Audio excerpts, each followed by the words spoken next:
45. તમારી ભગવદ્ ગીતા ક્યાં છે? ઘરે શું કરે છે?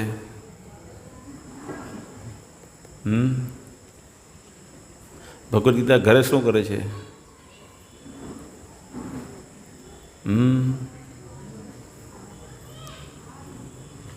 આપણે દુઃખી છીએ એનું કારણ કોણ છે? આપણે જ છીએ. આપણી તંદુરસ્તી નથી સારી એનું કારણ શું છે? આપણે પોતે છે. આપણે ભગવાન એટલું બધું ઈચ્છે છે, એટલી બધી વખત ઈચ્છે છે કે આપણે એને ઓળખીએ અને એટલા માટે વ્યવસ્થા કરે છે એના ભક્તો મારફત. આ બધી રચના, તમારે ખાવાની ચિંતા દૂર કરવા માટે પ્રસાદ, દિવ્ય પ્રસાદ, આ બધું ભગવાનનું આયોજન છે. ચૈતન્ય મહાપ્રભુ, ભગવાન કૃષ્ણ સ્વયં ચૈતન્ય મહાપ્રભુ રૂપે આવે છે. પછી એમના શિષ્યોને દીક્ષિત કરે છે અને શાસ્ત્રોનું જ્ઞાન આપે છે, બ્રહ્માંડનું જ્ઞાન આપે છે, આધ્યાત્મિક જગત વિશે જ્ઞાન આપે છે. અને એ બધું વસ્તુ એમના શિષ્ય રૂપ ગોસ્વામી, સનાતન ગોસ્વામી દ્વારા એમની પુસ્તકોમાં લખાયું. કોણે જોયું એમ બધા કહે ને. સ્વયં ભગવાન કરાવડાવે છે, સ્વયં ભગવાન. પછી ગુરુ પરંપરા સ્થાપિત કરવા માટેના નિયમો મૂકી દીધા. ગુરુ પરંપરા દ્વારા પ્રભુપાદ એમની પરંપરામાં આવે, એમનો જન્મ કરાવે છે અહીંયા. અને પ્રભુપાદના પ્રચારથી આપણને ભગવાન એમની ભક્તિમાં જોડે છે. અને પ્રભુપાદની કૃપાથી આ બિલ્ડિંગ બન્યું અહીંયા. અને અહીંયા તમને કંઈ પણ તકલીફ નહીં પડે, એટલા માટે તમે અહીંયા જ્ઞાન મેળવો અને પ્રસાદ લઈને ઘરે જઈને શાંતિથી સૂઈ જાઓ. આટલી સરસ વ્યવસ્થા ભગવાન દ્વારા કરવામાં આવે છે આપણને ભગવદ્ ગીતા સમજવા માટે. હા યા ના? અને છતાં આપણે ભગવદ્ ગીતા ઘરે મૂકીને આવીએ તો આપણને ભગવાનને બરાબર ઝપેટવા જોઈએ કે નહીં? બરાબર આપણે ઝપેટા ખાવાને લાયક કહેવાય. વાસ્તવમાં ખરેખર કહેવાય. કારણ કે એ ભગવદ્ ગીતાનો સંદેશ તમને સુખી કરવા માટે આપ્યો છે. અને તમને સુખી કરવા માટેનો સંદેશ છે, છતાં તમારે ગ્રહણ નહીં કરવો. છતાં આપણે ગ્રહણ નથી કરવો એટલે કેટલી બધી વ્યવસ્થા કરી ભગવાને. કેટલી બધી આટલું સરસ ટાઇલ્સ લગાવી આપી તમને ભગવાને. એના પર ચટાઈ પાથરીને બેસવાની ને, કોઈ આર્ટિફિશિયલ વસ્તુ પર નહીં, નેચરલ વસ્તુ પર તમને બેસવાનું ભગવાને ગોઠવી આપ્યું. બરાબર ને? અને પછી પેટનું શું મારું, તો એની પણ વ્યવસ્થા કરી આપી. અને તે પણ પાપ રહિતનું પેટમાં જવાનું જે છે તે યજ્ઞા સિંહ સંતો મુચ્યંતે સર્વકિલ વિષય ભુજંતે ત્વગમ પાપા એ પચંતી આત્મકારણાત. તો આટલી બધી સરસ વ્યવસ્થા હોવા છતાં આપણને જો આમાં રુચિ ન હોય તો આપણે બીજાને રુચિ ઉત્પન્ન તો કેવી રીતના કરાવી શકીએ? આપણે જ આપણું કલ્યાણ ભારત ભૂમિ તે હેલ જન્મ યાર, જન્મ સાર્થક કરી કર પર ઉપકાર. આપણો જન્મ સાક્ષાત્કાર ત્યારે થશે, આપણી જન્મની સફળતા ત્યારે મળશે, આપણો જન્મ સિદ્ધ ત્યારે થશે જ્યારે ભગવદ્ ગીતાનું જ્ઞાન આપણને થશે.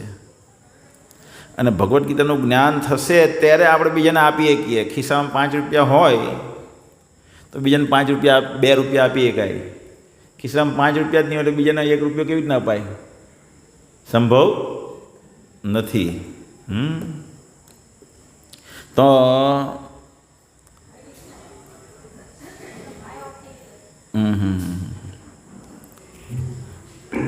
બોલો કેટલી કરુણાંતિકા.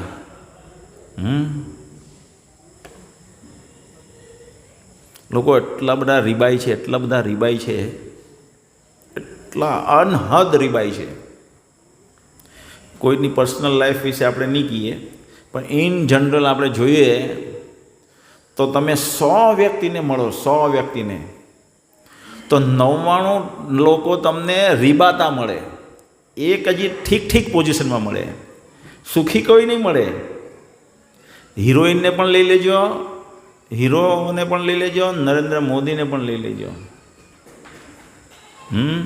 ભગવાનના ભક્તોને છોડીને કોઈને પણ તમે લઈ લો, જબરજસ્ત રીબાઈ છે. બધા સંમત છે આ વાતથી? ન સંમત હોય તો લલકાર ફેંકે ને, એટલે કે હું કંઈ મારીશ થોડો, તમને સમજાવીશ આ જ્ઞાન. કે રીબાઈ છે. કૂતરો કદી એમ નહીં સમજે કૂતરો કે મને મારી પાપ યોનિને, પાપમય જીવનનું ફળ કૂતરા યોનિમાં નાખીને આપવામાં આવ્યું છે. કૂતરાને આવી સમજ પડે? કૂતરાને કદી ખબર ન પડે કે મને આ જન્મ એટલા માટે મળ્યો છે કે મારી પાપમય જીવન હતું પૂર્વેમાં, એટલે મને આ યોનિમાં મૂકવામાં આવ્યો, ચંડાલ પ્રાણી બનાવવામાં આવ્યું. એવી રીતે જે મનુષ્યની એ જ લેવલની બુદ્ધિ હોય તે વખતે એમ ન સમજી શકે કે હું દુઃખ અનુભવી રહ્યો છું આ જગતમાં. ખ્યાલ આવે ને? તો આટલી ખરાબ પરિસ્થિતિ હોવા છતાં અને ભગવાન એનો સરળ માર્ગ આપે. અહીંયા ભગવદ્ ગીતામાં સરળ માર્ગ છે. 90% કષ્ટ તો ત્યારે જ ગાયબ થઈ જાય જેવા આપણે ભગવાન કૃષ્ણ ભગવાન છે એમ સ્વીકારીએ, અને બાકી બધા દેવતા છે, એમના સેવકો છે. અકેલે ઈશ્વર કૃષ્ણ આર સબ ભૃત્ય, બાકી બધા એના સેવક છે. એટલું જો આપણને હૃદયથી ગ્રહણ થઈ જાય, ભગવાનને તમે ચીટિંગ નહીં કરી શકો. અહીંયા બતાવો, હા ભગવાન મને ખબર છે તમે ભગવાન છો અને બાકી તમારા સેવક છે, પણ અંદરથી આપણે સ્વીકારતા નથી, તો ભગવાન કંઈ ઈશ્વર સર્વભૂતાનામ હૃદયેષુ અર્જુન તિષ્ઠતિ, દરેકના હૃદયમાં પરમાત્મા રૂપે ભગવાન બિરાજમાન છે. એ જોઈ લેશે આ મને છેતરી રહ્યો છે અને માનતો નથી. ખ્યાલ આવ્યો ને? વાસ્તવમાં માનતો નથી, તો તમારું દુઃખ ગાયબ નહીં થઈ જાય. પણ જો તમે ગંભીરતાથી આટલું જ સ્વીકારો, ખાલી આ જગતમાં ખાલી એટલું જ સ્વીકારવાનું છે, આ જગતમાં એટલું જ લોકોએ સ્વીકારવાનું છે કે કૃષ્ણ ભગવાન છે, આર સબ ભૃત્ય, બાકી બધા એમની નીચે એમના સેવકો છે. બસ 90% રોગ ગાયબ થઈ, 90% દુઃખ ગાયબ થઈ જાય. 90%. આ એકમાત્ર સોલ્યુશન છે, બીજા કોઈ સોલ્યુશન નથી. ગમે એટલા તમે વલખા મારી લેવો, ગમે એટલા નેતાને બદલી નાખશું આપણે, ઉઠલ પાઠલ ચળવળ કરી નાખશું, રાજકીય ચળવળ ઉઠલ પાઠલ કરી નાખશું અને વડાપ્રધાન બદલી નાખીશું. આ વખતે નરેન્દ્ર મોદીની વાત છે. 2024 આવવા દે નહીં, 10 વર્ષ પૂરા થયા એને ઉલટાવી જ નાખવો છે એમ પ્લાનિંગ કરશું. કહેતો તો બહુ કહેતા હતા. હું કહેતા અચ્છે દિન આએંગે. અચ્છે દિન તો લાવ્યા નહીં, પણ મને મોંઘવારી વધારે લાગી. આજે એને પલટાઈ નાખું. એક વોટમાં બહુ તાકાત લોકો ભેરવે આપણને. શું ભેરવે? વોટમાં એવી તાકાત છે કે ભલભલાને ફેરવી નાખે. પણ તમારું દુઃખ ગાયબ નહીં થાય. દુઃખ ગાયબ થશે કારણ કે આપણે જવાહરલાલને ફેરવ્યા, દુઃખ ગાયબ નહીં થયું. આપણે ઇન્દિરા ગાંધીને ફેરવ્યા, દુઃખ ગાયબ નહીં થયું. આપણે મોરારજી દેસાઈને ફેરવી નાખ્યા, દુઃખ ગાયબ નહીં થયું. આપણે રાજીવ ગાંધીને ફેરવી નાખ્યા, દુઃખ ગાયબ નહીં થયું. આપણે મનમોહન સિંહ વીપી સિંહને બદલી નાખ્યા, દુઃખ ગાયબ નહીં થયું. આપણે નરસિંહ રાવને ફેરવી નાખ્યા, દુઃખ ગાયબ નહીં થયું. લાઈનમાં તમારે જેટલા જોવા હોય એટલા ગણી લેવું, પણ દુઃખ ગાયબ થયું નહીં. કારણ કે એ માર્ગ જ નહીં હતો, કોઈ બતાવ્યું જ નહીં. એ માર્ગ જ નહીં હતો કે જેથી તમારું દુઃખ દૂર થાય. એવી રીતના આખા વિશ્વના નેતાઓને લઈ લેવું, આખા વિશ્વના નેતાઓને લઈ લેવું, એને તમે ફેરવી નાખો વન આફ્ટર અનધર, તો પણ દુઃખ ગાયબ થશે નહીં. કારણ કે માર્ગ અલગ છે, આખો માર્ગ જ અલગ છે. અને આ વસ્તુ કોઈને ખબર નથી, આ વસ્તુ કોઈને ખબર નથી. એટલા માટે આપણે એનો પ્રચાર કરી રહ્યા છીએ. ને આપણું કર્તવ્ય બને કે આ જ્ઞાન આપણે પ્રાપ્ત કરીએ. આમાં સુદૃઢ થવાનું છે, એકદમ કોન્ફિડન્સથી. કોઈ આપણે હલાવી નહીં કે અત્યારે સવારે એક ભાઈ માતાજી પાસે હું ગયો, કીર્તન કરતા હતા, બહુ બધું જાણે એમ, હોચપોચ ખીચડી જાણે એમ. એટલે ઘરમાં બધા 5-7 દેવી માતાજી, પછી આ બાજુ ગણપતિ પણ બેસાડેલા, પછી નીચે સત્યનારાયણ બેસાડેલા, ઘરની બહાર શિવજીનું મંદિર. એટલે અમને કીર્તન કરવા બોલાવ્યા. એનો અર્થ એ થયો કે ભગવાન એના પર કૃપા કરી સાચું જ્ઞાન અપાવવા માંગે છે એને. કારણ કે એમાં આ બધું કરવામાં સાથે સાથે કૃષ્ણને પણ માનતા હતા. એટલે કૃષ્ણ ભગવાનને ઈચ્છા થઈ કે હવે આને સાચું જ્ઞાન થવું જોઈએ. એટલે મને અંદર જવાનું પ્રેરણા આપી, અને મને અંદર જવાની પ્રેરણા આપે એટલે હું તો, આપણે તો એના માટે બનેલા છે, અને આપણે નહીં બોલીએ તો કોણ બોલે. પછી મને એક વખત થયું પણ ખરું, બહુ 1 કલાક છે ને સમજાયું તે કે તમારું જ્ઞાન પુસ્તક્યું છે, તમારા અંદરથી જે ઉદ્ભવે તે બોલો, તે બોલો. એટલે મેં કીધું આપણે પરિપૂર્ણ નથી, અપૂર્ણ છીએ. એટલે અપૂર્ણ હોવાથી જે પણ મારી અંદરથી નીકળશે એ પૂર્ણ નહીં હશે, પૂર્ણ શાસ્ત્ર છે. એટલે હું જ્યારે બોલું છું ત્યારે તમને શાસ્ત્રનો રેફરન્સ આપું છું, પુસ્તકિયું જ્ઞાન નથી. હું જે બોલું છું તેનું પ્રમાણ આપું છું આ શાસ્ત્રમાંથી. તે નહીં સમજે, બરાબર. પછી મને એમ થયું, એટલે 1 કલાક થયો, થોડીક ઇફેક્ટ પડી, પણ સમજવાલ નથી કે મારી દેવી તો ડુંગર પર રહે એમ, કે દેવી તો ડુંગર પર રહે એમ. એટલે ભગવાનનું સ્થાન એની નીચે કહેવાય એમ. પણ શાસ્ત્રો કહે ઈશ્વર પરમ કૃષ્ણ સચ્ચિદાનંદ વિગ્રહ. શું કે નહીં, આર્ષભૃત્ય અકેલે ઈશ્વર કૃષ્ણ, એકલા ઈશ્વર એટલે એકમાત્ર નિયંત્રક કૃષ્ણ છે. આર્ષભૃત્ય બાકી બધા એમના સેવકો છે. શાસ્ત્રો એ કહે, પણ એને કંઈ પરંપરાથી એમ કે અમારા ઘરે આવે અને અમે ચા પીવડાવીએ છીએ એમ કે. મેં કીધું કંઈ નહીં, તમે પીવડાવો, ગ્રહસ્થનો વ્યવહાર છે. શરબત પીવડાવો લીંબુનું, અમે દૂધ પીવડાવીએ, લીંબુનું શરબત પીવડાવીએ, અમે ચા ન પીવડાવીએ. એટલે મેં કીધું, એટલે એ બધી એમાંથી જ પરંપરા, એટલે બધી બહુ વાત કરી. એટલે કે મેં કીધું 400 વર્ષ પહેલાં તમારા વડીલ કોઈને ચા પીવડાવતા હતા? એટલે એ સમજવાલ નથી. પછી મને એમ થયું બહાર નીકળ્યા પછી કે હવે આને મારે સમજાવવું જોઈતું હતું કે નહીં સમજાવવું જોઈતું હતું આવી રીતે. કારણ કે ભગવદ્ ગીતાનો આ 3જો અધ્યાય હમણાં આવશે, એના 26મો કે 27મો શ્લોક છે. શું છે? જોરશેઠ સર્વકર્માણી સમયુક્ત સમાચર ન બુદ્ધિ ભેદમ જનયેદ અજ્ઞાનામ કર્મસંગીનામ. જોરશેઠ સર્વકર્માણી વિદ્વાન યુક્ત સમાચરણ. એટલે એ એમ કહે છે કે અજ્ઞાની જે છે એની બુદ્ધિ, એ લોકો કર્મમાં આસક્ત છે. હમણાં શ્લોક આવશે 42-43 કે એ લોકો કર્મોના ફળમાં આસક્ત છે. એટલે કર્મ સંગી નામ કહેવાય, કર્મ સંગી નામ. કર્મમાં આસક્ત એટલે કર્મ જે કરે છે એમાં ફળ જોઈએ છે એ લોકોને, તો એ કર્મ સંગી નામ કહેવાય.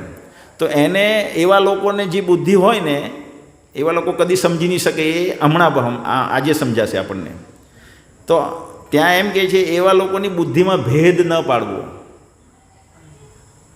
પણ એને ધીમે ધીમે ભક્તિમાં જોડવા. એટલે મને એમ થયું આમ કરવું જોઈએ કે આમ કરવું જોઈએ. એટલે મેં ફોન કર્યો વૃંદાવનચંદ્ર પ્રભુને કે આ રીતે થયું તો મારે કરવું જોઈતું હતું કે નહીં કરવું જોઈતું હતું. ડાઉટ મને પેદા થયો અંદર. તે કે કરવું જ જોઈએ.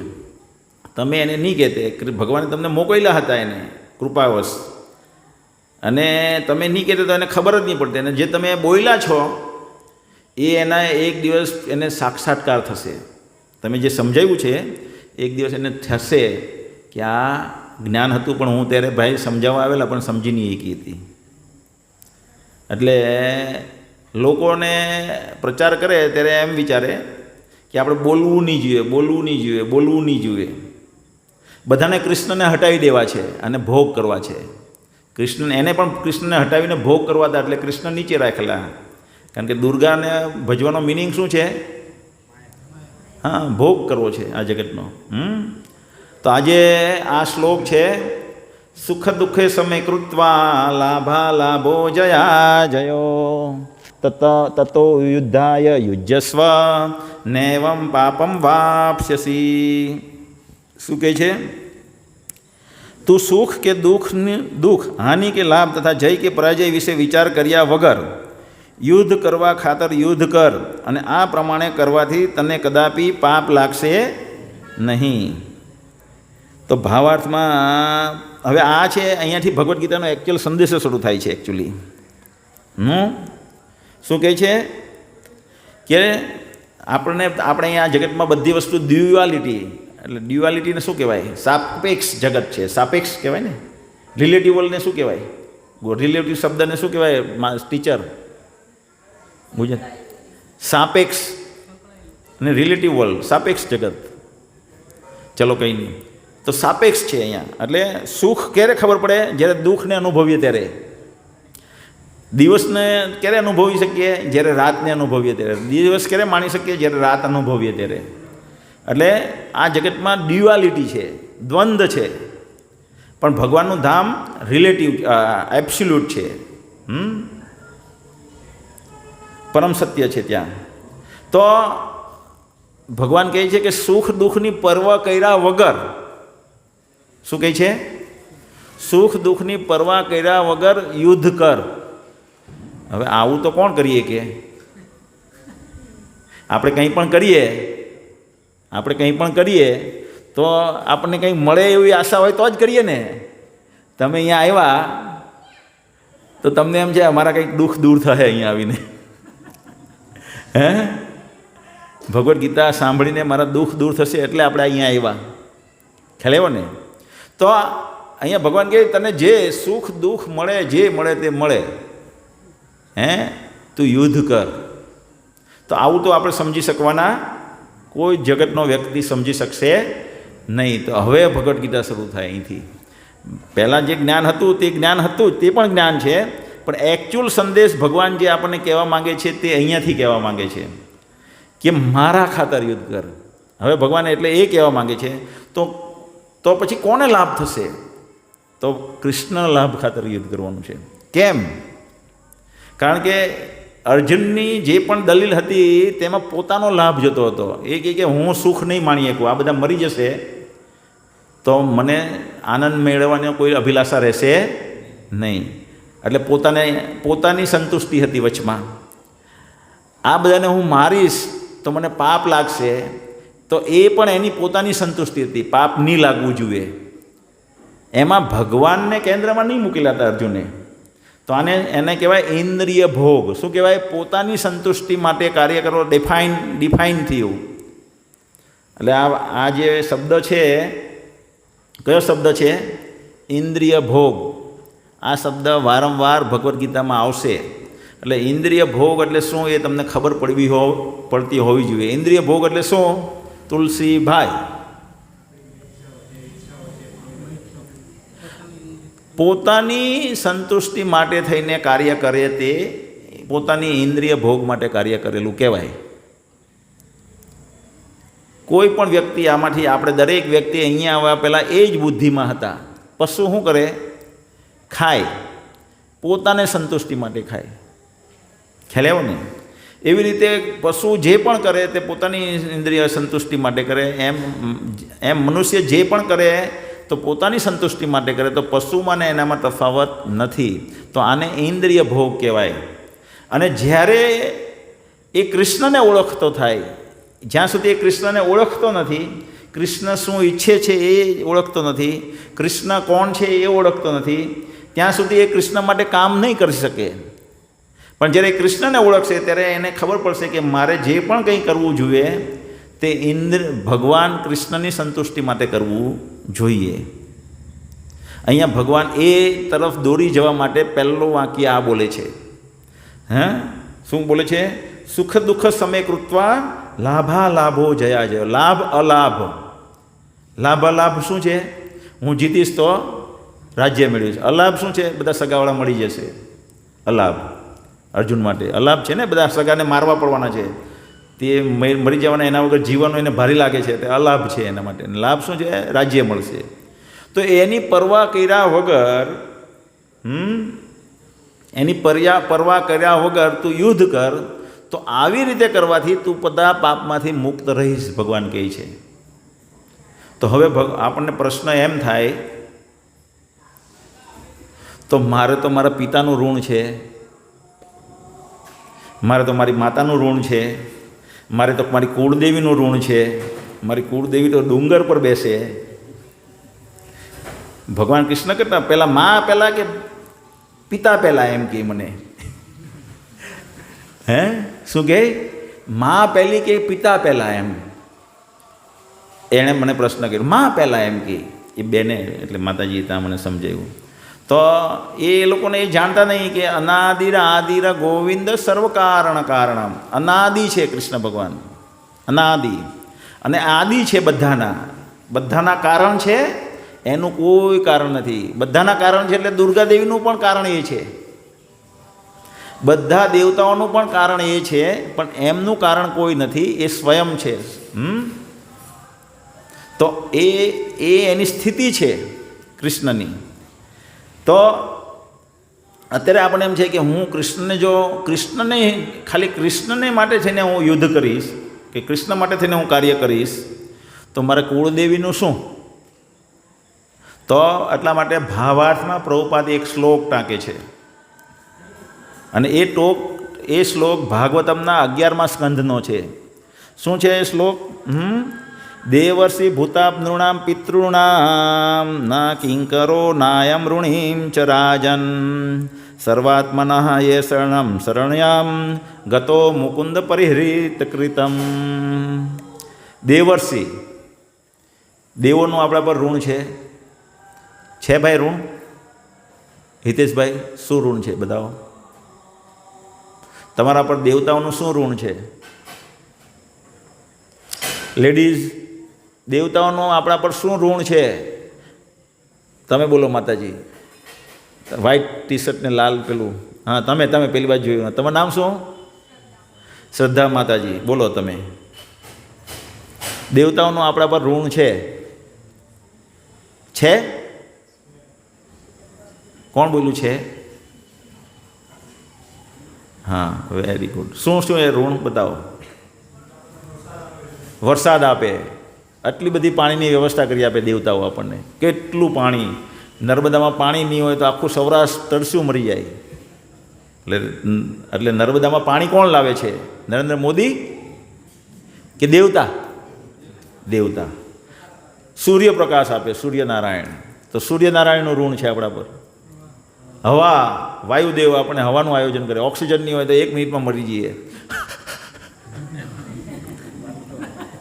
કોરોનામાં મેં હોસ્પિટલમાં ગયો એક દિવસ, તો એક ભાઈ એમ ઉછળે સવારે 4 વાગે. મેં કીધું આ ડૉક્ટર સાહેબ આનું શું થશે? સવાર નહીં કાઢે એમ કે. સવાર નહીં થાય. એટલે 2 વાગે હું રાતે પહોંચ્યો હોસ્પિટલમાં, અને 2 વાગે હોસ્પિટલમાં પહોંચ્યો, અને બાજુના એટલે આઈસીયુમાં પેલા દાખલ કરેલા પેલા ભાઈને 3-4 બેડમાં હતા. એમાં એક ભાઈ કૂદે આમ ઊંચે. ઘરે જવું છે ને પેલાને કહે. પેલો બોલી જ નહીં કે શ્વાસ નહીં લઈએ કે તો કાઢી બોલીએ કે બધું પહેરાવેલું. આમ કરવું છે ને તમારે, આમ કરવું છે ને, કંઈ બોલે નહીં. મેં કીધું ડૉક્ટર સાહેબ, થોડીક વાર પછી ડૉક્ટર ફ્રી થયા એટલે મેં કીધું શું થશે આનું? સવાર નહીં કાઢશે. અને 4 વાગ્યા ને ભાઈ જતા રહ્યા. એટલે 1 મિનિટ શ્વાસ નહીં લઈએ કાંઈ તો આપણી પોઝિશન આવી છે. તો એ હવાનું આયોજન કોણ કરે છે? વાયુદેવ કરે છે. તો વાયુદેવનું ઋણ છે. 9 મહિના માએ ગર્ભમાં આપણને પાલન કર્યું ને આપણું શરીર બનાવ્યું, કેટલા કષ્ટ વેઠીને, અને એનું ઋણ થઈ ગયું આપણા પર. આપણા પિતા આપણને આ જગતમાં લાવે છે, એટલે આપણા પિતાનું ઋણ થઈ ગયું આપણા પર. ઋષિઓ, નારદ મુનિ, વ્યાસદેવ, એવા અનેક ઋષિઓ દ્વારા આપણને શાસ્ત્રો પ્રાપ્ત થાય છે, અને એ શાસ્ત્રો આપણને માર્ગદર્શન આપે છે કે કેવી રીતે આ જગતમાં સુમેળ રીતે જીવી શકાય, સુખીથી જીવી શકાય, કેવી રીતે જીવવું જોઈએ, જેથી કરીને સુખીથી જઈને જીવનનો જે ઉદ્દેશ છે તે પ્રાપ્ત કરી શકાય. એ આપણને શાસ્ત્ર શીખવે. તે બધા ઋષિઓ અને સંતો દ્વારા નિર્મિત છે. એટલે એ બધાનું આપણા પર ઋણ છે. એટલે દેવતાઓ, ગણેશજીનું પણ ઋણ છે, બધા વિઘ્નો દૂર કરે છે. દુર્ગાદેવીનું ઋણ છે આપણા પર, આપણે ભોગ કરાવડાવે છે. તો દરેક રાજાનું ગુણ છે, કાયદો બરાબર વ્યવસ્થા રાખે છે. ગાયનું ઋણ છે, પશુ પક્ષીનું ઋણ છે. સરસ ગાય દૂધ આપે. કંઈ રોગ થઈ ગયો તો ડૉક્ટર કે ગાયનું દૂધ પીજો. પૌષ્ટિક આહાર છે, 100% ન્યુટ્રિશિયસ.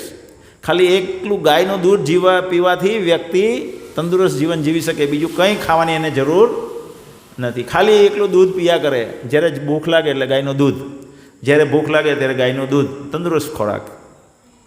અને માણસ બીજા કરતાં 100% હટ્ટો અને શક્તિશાળી બુદ્ધિમાં પણ ને શરીરમાં પણ થઈ શકે. તો ગાયનું ઋણ છે, એવી રીતના દરેક પશુ પક્ષીનું ઋણ છે. એવી રીતે આપણા નોકર ચાકરનું ઋણ છે આપણા પર. આપણી ઘરે નોકર કામ કરવા આવે ને તો પોતું મારી જાય બાય. આપણે બીમાર હોય તો આપણા ઘરમાં પોતું મારી જાય ને ભાઈ, તો આપણે રોબોટ બનાવીને પોતું નહીં મારી શકીએ. બનાવીએ કે એમ નહીં બનાવી શકે. તો એના હાથ પગ બીજાએ બનાવ્યા છે, આપણે કોઈ સાયન્ટિસ્ટે નથી બનાવ્યા. તો એનું પણ ઋણ છે આપણા પર. તો આ બધાના ઋણ મારે અદા કરવાના છે ને તમે કહે કે લાભા લાભો જયા જયો, હે લાભ અલાભ જય પરાજય એમની ચિંતા કર્યા વગર તો યુદ્ધ કર. તો આ બધાનું શું થશે? તો ભગવાન અહીંયા પ્રભુપાદ સોલ્યુશન આપે છે. શું કહે છે? ના કિંકરોમ નાયમ ઋણીમ ચ રાજન. એ કોઈ નોકર ચાકરનો, રાજાનો, દેવતાનો, પિતાનો, પુત્રનો, વાઈફનો કોઈનો ઋણી રહેતો નથી. ક્યારે?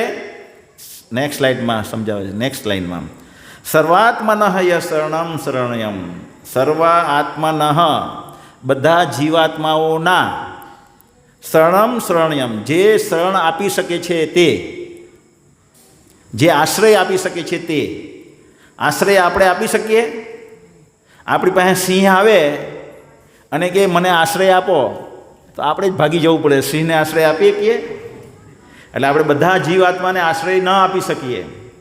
આપણે પાસે પડોશીવાળો આવે, આપણા પુત્રને આપણે 2 કરોડની મિલકત આપી જઈએ, પણ પડોશી આપણી પાસે આવે ને આપણે કે મને 2 કરોડ રૂપિયા આપો, તો આપણે આપીએ નહીં.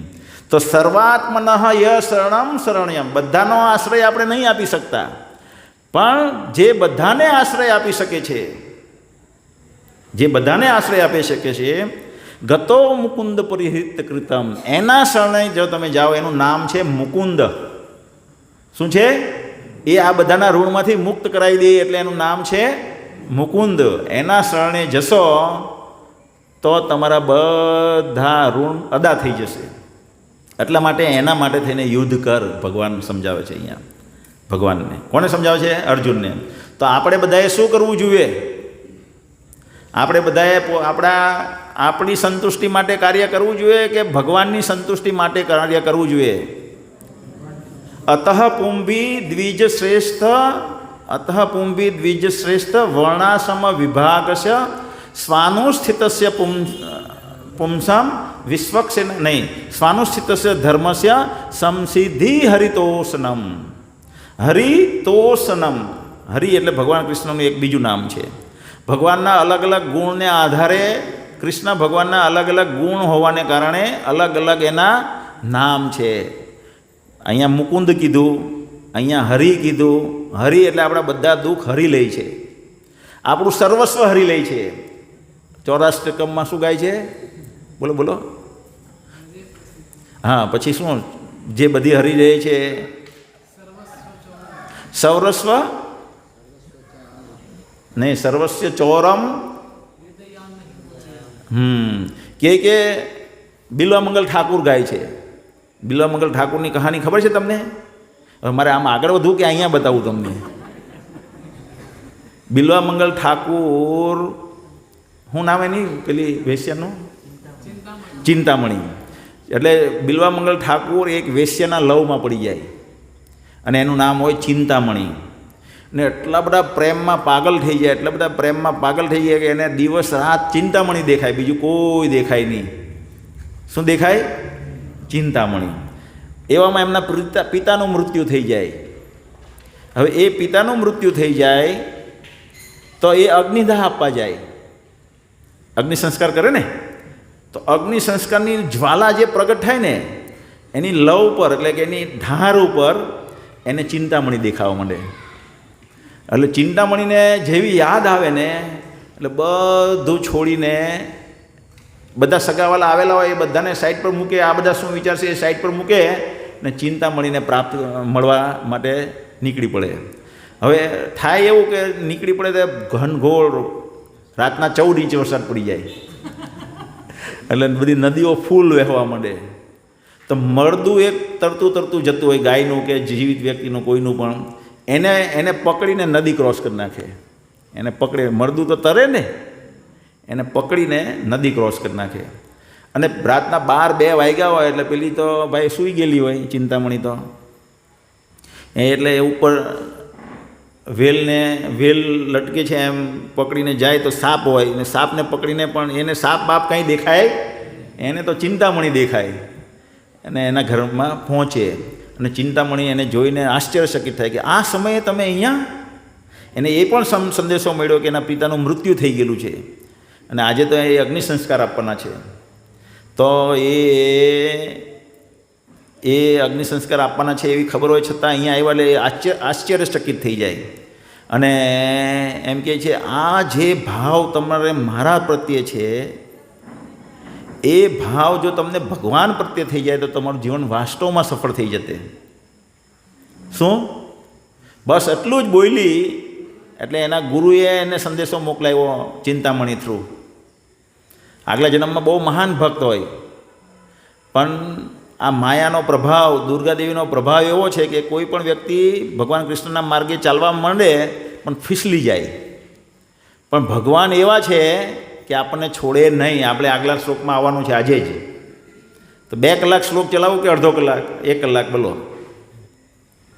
આજનું પ્રવચન 2 કલાક ચલાવું કે અડધો કલાક? અરે ભૂખ લાગેલી છે પ્રભુ, તમે કાં આવું પૂછો? મારા પેટનો સવાલ છે. તો ચિંતામણીએ કીધું ને એ કે મારા ગુરુ, એને ગુરુની વાત યાદ આવી જાય કે મને પાછલા જન્મમાં મારા ગુરુજીએ કીધું ભજન કરજે અને માયાથી દૂર રહેજે.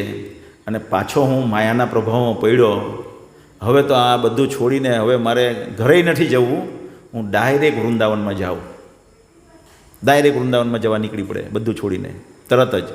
એટલું જ ચિંતામણી બોલે. એટલે રસ્તામાં જતાં જતાં કોણ મળે ભાઈ? બ્રાહ્મણ. એક બ્રાહ્મણ મળી જાય. અને એક બ્રાહ્મણની પત્ની બહુ સુંદર દેખાતી હોય તે મળી જાય. અને એ પાછા એની પછાડી લાલાયિત થઈ જાય અને એની પછાડી ફરવા માંડે. એની પછાડી ફરવા માંડે અને ફરતાં ફરતાં પેલી બ્રાહ્મણી એના ઘરે પહોંચે તો આ પણ એના ઘરે પહોંચી જાય. અને બ્રાહ્મણને એની પત્ની કહે કે આ પુરુષ મારી પછાડી આવ્યો છે. તો બ્રાહ્મણ બહુ ઔદાર્ય હોય. નરેશભાઈ જેમ કહે તેમ ઔદાર્ય, ઉદાર, જલારામ બાપા જેવા. જલારામ બાપા પોતાની પત્નીને આપી દે ને ભગવાન માંગવા આવે તો એવા ઉદાર હોય બ્રાહ્મણ. કે ભાઈ શું છે ભાઈ તમારે? તો કે મારે તમારી પત્નીને સાથે સંગ કરવો છે. તો કે કંઈ નહીં, તમે કરી શકો છો. એટલે એને પત્નીને કે આપણી ઘરે આવેલો અતિથિ કહેવાય, તું એનું બરાબર ધ્યાન રાખીને સત્કાર કરજે. તું શ્રૃંગાર કરીને એની સામે જજે. શ્રૃંગાર કરીને એની સામે જાય, રૂમમાં જાય અને પાછી એને ગુરુની યાદ આવી જાય કે આ હું કેવું પાપ કરવા જઈ રહ્યો છું. ગુરુએ કીધું ભક્તિ કરજે અને માયાના પ્રભાવથી દૂર રહેજે. હવે તો હું આ તો ઘોર પાપ થઈ રહ્યું છે. અને જ્યારે હોય ત્યારે આ મારી આંખ મને દગો દઈ જાય છે. શું કહે? આંખ દગો દઈ જાય. એટલે પેલી બ્રાહ્મણની પત્નીને માતાજી બોલાવે પછી. અને માતાજી એક કામ કરો, તમારા માથાની વાળમાંથી મને પીન આપો. અને એ પીન માંગે અને આંખ ફોડી નાખે, 2 આંખ. ન બજેગી, ન રહેગા બાસ, ન રહેગી બાંસુરી. 2 આંખ ફોડી નાખે અને ત્યાંથી વૃંદાવન જવા નીકળી પડે. અને વૃંદાવનમાં ભગવાનના ભાવમાં અનેક ભજનોની રચના કરે. કૃષ્ણ ભગવાન સ્વયં એને દૂધ અપાવે રોજ, ગોપ બાળક બનીને. અને એ એક દિવસ ઓળખી જાય કે આ બાળક કૃષ્ણ જ છે. અને પછી આ રચના કરે ચોરાષ્ટકમની. ચોરાષ્ટકમ જે ભજન છે, ગાવની ભાઈ તને થોડુંક મોડું હોય તો.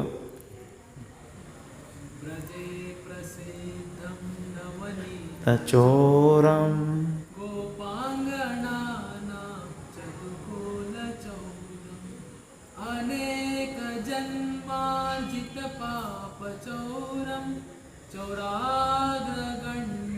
ચૌરાગ્ય અગ્રગણ્યમ. ચૌરાગ્ય અગ્રગણ્યમ પુરુષમ નમામી. એટલે એને એની આંખથી એની સામેથી ચોરી ભાગી જતા હોય કૃષ્ણ ભગવાન. એટલે ભક્તિ વિનોદ બિલ્વામંગલ ઠાકુર એમ કહે છે કે તમે ચોરોમાં અગ્રગણ્ય છો, એટલે તમે ભાગી જઈ શકશો, પણ મેં તમને મારા હૃદયની અંદર કેદ કરી લીધા છે. હવે તમે ક્યાંથી ભાગી જવાના? તમે ચોરી કરવામાં અગ્રગણ્ય છો, તમારી ચોરીમાં તમને કોઈ પાછળ પાની કરી શકે નહીં, પણ મેં તમને મારા હૃદયમાં કેદ કરી લીધા છે. તો આ બિલ્વામંગલ ઠાકુર શું વાત પરથી આવ્યા આપણે? હા, તો ભગવાન હરિ છે, તો આ બધું હરી લીધું બિલ્વામંગલ ઠાકુરનું. એવી રીતે પ્રભુપાદનું સર્વસ્વ હરી લીધું. આ વિશેષ કૃપા કહેવાય. જ્યારે વ્યક્તિ પાસેથી બધું ચોરાઈ જાય ને ત્યારે એનો પાસે કોઈ આશ્રય રહે, ત્યારે કયો આશ્રય રહે? કૃષ્ણ રહે. એક કૃષ્ણ આપને શરણ આપશે.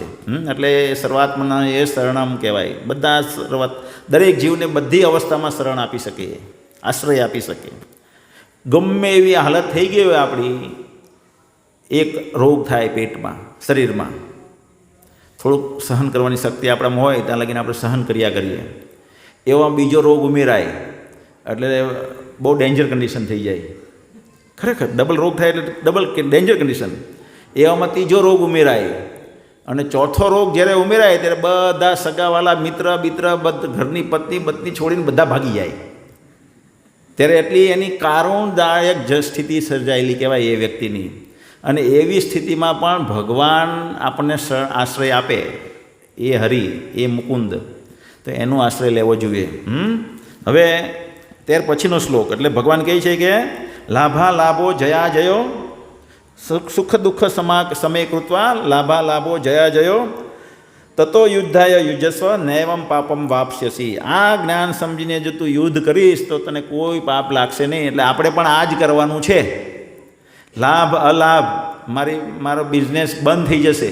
આપણે વિચારીએ ને કે કૃષ્ણ ભગવાનને હું મારું જીવન આપી દઈશ, બધું સર્વસ્વ આપી દઈશ, તો મારા બિઝનેસનું શું? તો આપણે જુગાર રમવાનો છે. શું રમવાનો છે? જુગાર. આ જીવનમાં આપણે ભગવાન કૃષ્ણને આપણું જીવન આપી દેવાનું છે. પછી જોઈએ શું થાય છે. પછી જુઓ તમારું શું થાય છે. પણ જ્યાં લગીને આપણે આવો જુગાર નહીં રમીએ ત્યાં જુગાર રમવાનો છે. જુગાર પ્રતિબંધિત છે, પણ આ જુગાર રમવાનો છે. આપણું જીવન ભગવાન કૃષ્ણની સેવામાં આપી દેવાનું છે. તો વાસ્તવિક સુખ થશે. કારણ કે એ પરમ નિયંત્રક છે. એ સર્વે સર્વા છે. એ જેમ કે ઘરનો માલિક હોય તો એના માટે થઈને દરેક વ્યક્તિ એના આજ્ઞાનું પાલન કરવાનું હોય. એનું આજ્ઞાનું પાલન કરે, કારણ કે એ આખા ઘરની જવાબદારી લે છે. વડીલ પિતા હોય તો પિતા શું કરે? આખા ઘરની જવાબદારી લઈને પત્નીની જવાબદારી લે. પત્નીની જવાબદારી લે કે નહીં પતિ? હા કે ના? કોઈ કે મારા પતિ છોડીને જતા રહ્યા છે, મારા પતિ તો કોઈ દિવસ કમાતા નથી, તો પણ તમે જે પાપ કરો છો એ તમારા પતિને લાગે છે. ખબર છે તમને? એટલે એ પણ જવાબદારી તમારા પતિએ લીધેલી કહેવાય તમારી. જે પત્ની ગમે તે પાપ કરે એ પતિને લાગી જાય ઓટોમેટિક. એટલે પતિએ જવાબદારી તો લીધેલી જ કહેવાય. એટલે પતિનું જ નિયંત્રણ ચાલવું જોઈએ ઘરમાં. જવાબદારી લે ને, બેંકની લોન ભરવાની જવાબદારી જે વ્યક્તિ લે એ વ્યક્તિનું જ બધાએ બિઝનેસમાં માનવું પડે ને. એટલે ત્યાં ભલે લોન લીધી પણ હું મારી રીતે કરીશ તો બિઝનેસ હોઈ જાય, તમારો બિઝનેસ હોઈ જાય, તમે હોઈ જાય ને બધાને જેલમાં, અથવા તમારું બધું હરાજી થઈ જાય. તો એવું નહીં ચાલશે. તો ભગવાન જે છે એ આખા જગતનું પાલન કરે છે ને આખા જગતની જવાબદારી લે છે. શું શ્લોક છે?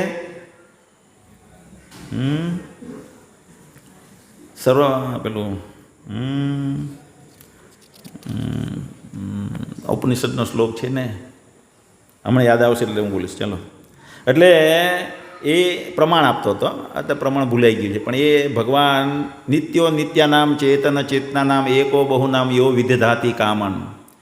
એ એક વ્યક્તિ એવી છે, દરેક વ્યક્તિની જરૂરિયાત પૂરી કરે છે, દરેક વ્યક્તિની. તો આપણી વ્યક્તિની બધી જવાબદારી એ પૂરી કરે છે, તો આપણે એનું માનવું પડે ને. આપણે એનું માનવું પડશે, અને માનવું પડશે તો આ માનશું આ રીતે કાર્ય કરીને. કેવી રીતે કાર્ય કરીને? દુઃખ સુખે સમય કૃત્વા દુઃખ અને સુખ આવે પણ કૃષ્ણ ભગવાનને પ્રસન્ન કરવાનું છોડવાનું નથી. સમસિદ્ધિ શું છે? હરિતોષનમ. કારણ કે એ દરેકનું પાલન કરી રહ્યા છે, એટલે મારું કાર્ય શું છે? એને સંતુષ્ટ કરવા. હરિતોષનમ, હરિને સંતુષ્ટ કરવા એ જીવનની સફળતા છે. અંતે નારાયણ સ્મૃતિ એ બીજી એ પણ સફળતા છે, એ આગળ જોઈશું. તો હવે ભગવાન એક નવા પહેલુંમાં લઈ જાય છે આ શ્લોક કરીને. આ શ્લોક કીધા પછી ભગવાન નવા પહેલુંમાં લઈ જાય છે, અને નવા પહેલુંમાં લઈ જતા પહેલાં ભગવાન સમજાવે છે અર્જુનને. શું કહે છે?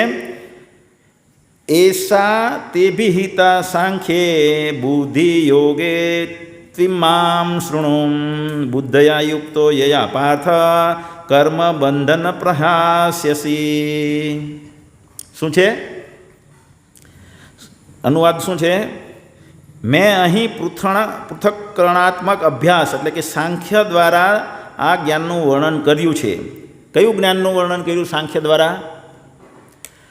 11 નંબરના શ્લોકથી 38 નંબરના શ્લોક સુધી, જેમાં એમ સમજાવ્યું તું આ નથી, શરીર નથી. આ બધા ભીષ્મ પિતામાં લોકો જે છે તે પણ શરીર નથી, શરીરની એસે બેસેલા આત્મા છે. આત્માને કદી મારી ન શકાય, આત્માને કદી નાશ ન કરી શકાય. એ બીજું શરીર ધારણ કરે છે, ત્યાં પાછા નવા ભોગ ભોગવે છે. કોઈ કોઈને મારતું નથી, કોઈ કોઈને હણતું નથી. તો તું કેવી રીતના કોઈને મારીશ? એવી રીતે ભગવાન એને પૃથક્કરણાત્મક રીતે સમજાવ્યું. તો એને સાંખ્ય જ્ઞાન કહેવાય. આ અનુવાદ વાંચજો એટલે તમને ખબર પડશે. સાંખ્ય જ્ઞાન બીજા 2 જણાએ આપ્યા. એક છે કપિલ દેવે આપ્યું એની મા દેહૂતિને, અને એક છે નાસ્તિકવાદી કપિલ હતા. જે કપિલ છે તે ભગવાન કૃષ્ણનો અવતાર કપિલ છે, તે મા દેવહૂતિને જ્ઞાન આપે છે. અને બીજા એક નાસ્તિક કપિલ હતા, તેને આ ભક્તિ યોગ સાથે કંઈ લાગે વળગે નહીં એવું નાસ્તિકવાદનું જ્ઞાન આપ્યું. તો અહીંયા નાસ્તિકવાદનું ભગવાન નિરૂપણ નથી કરી રહ્યા. ભગવાનને જે સાંખ્ય જ્ઞાન આપ્યું તે ભક્તિ માટે થઈને, અહીંયા દોરવા માટે થઈને સાંખ્યનું જ્ઞાન આપ્યું. સાંખ્ય યોગ એટલે તમે સમજી લેવ. સાંખ્ય યોગ એટલે તમે સમજી લેવ એક રીતે. બીજી રીતે એક ઉદાહરણ આપું. એક ઝાડ છે, ઝાડ. હવે એને આપણે સંતુષ્ટ કરવાનું છે. શું? એને સંતુષ્ટ કરવાનું છે. તો આપણે શું કરશું? સંશોધન કરશું. હું પાંદડામાં ઇન્જેક્શન આપું તો ઝાડ સંતુષ્ટ થશે. હું ડાળીઓને ઇન્જેક્શન આપું, સંતુષ્ટ થશે. હું કંઈ જમીનમાં હવા વહેડાવું તો ઝાડ સંતુષ્ટ થશે નહીં. બધું વિશ્લેષણ કરતાં કરતાં અંતે ખબર પડે કે ઝાડના મૂળને પાણી આપવાનું છે. એને શું કહેવાય? બધું વિશ્લેષણ કરતાં કરતાં જે ખબર પડે એ સાંખ્ય જ્ઞાન કહેવાય. એવી રીતના બધું વિશ્લેષણ કરતાં કરતાં જ્યારે ખબર પડે કે કૃષ્ણ સર્વે સર્વા છે ને કૃષ્ણને સંતુષ્ટ કરવાના છે, ત્યારે એ સાંખ્ય જ્ઞાન કહેવાય. હવે અહીંયા ભગવાન કે ડાયરેક્ટ આ જ્ઞાન ન હોય, ડાયરેક્ટ ભગવાનને સંતુષ્ટ કરવાના છે. ધારો કે તમને અત્યાર લગીનું બાકીનું જ્ઞાન નહીં સમજાવું ને હું તમને એમ સમજાવી દઉં કે ભગવાન કૃષ્ણને સંતુષ્ટ કરવા માટે જીવન જીવવું જોઈએ, તો એ ભક્તિ યોગ કહેવાય અથવા બુદ્ધિ યોગ કહેવાય. શું કહેવાય? કારણ કે શું છે? શ્લોક એક ભગવદ્ ગીતાનો એક શ્લોક છે 7મા અધ્યાયનો. બહુનામ જન્મનામ અંતે જ્ઞાનવાન મામ પ્રપદ્યતે વાસુદેવ સર્વમિતિ સ મહાત્મા સુદુર્લભ. શું કહે છે? બહુનામ જન્મના અંતે, એટલે બહુ જન્મો પછી. તો બહુ જન્મો શું કર્યું? હિતેન્દ્રભાઈ ગાંધી